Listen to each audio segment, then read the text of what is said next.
So I have to be honest.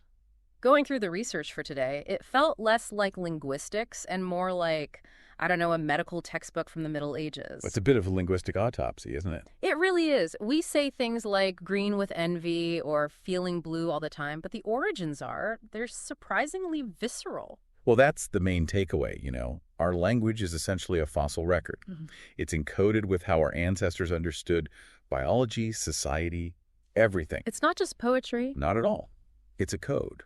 And it's based on things like the ancient theory of humors Mm. and just raw physical reality. That theory of humors thing is just wild. The idea that your whole personality is dictated by four fluids in your body. It's the root of so much of this. I mean, take seeing red. Right. Anger. We think of it as just pure anger, but it's completely physiological. Mm. When you get enraged, your blood pressure spikes and you literally, turn red. It's blood rushing to the surface. But then there's the other side of that, the sort of bureaucratic side, which is being in the red. Exactly. That's just 19th century bookkeeping. Red ink for debt, black for profit.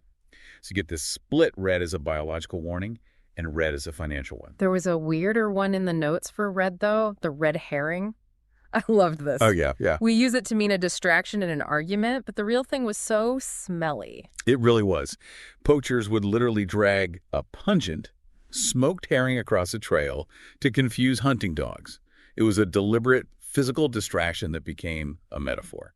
Okay, so speaking of physical reactions, let's talk about white. Because if red is the presence of blood, the sources say white is all about the absence of it. Physically, yes.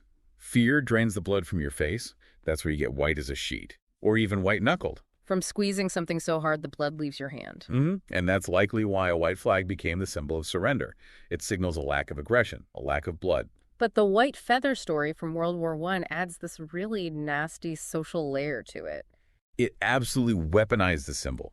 Women would go around and hand white feathers to men not in uniform. It was public shaming. Basically calling them cowards. Exactly. Implying they were physically afraid to fight. So the body is defining red and white. But then with blue, things seem to shift more towards social class. I always assumed blue blood was just a poetic term for royalty. It's actually kind of dermatological. What? Yeah, it goes back to 9th century Spain. The aristocracy, they didn't work in the fields, so their skin was incredibly pale. And you could see their veins. Which looked blue. Right. If you were working class, you were tanned, and your veins were hidden.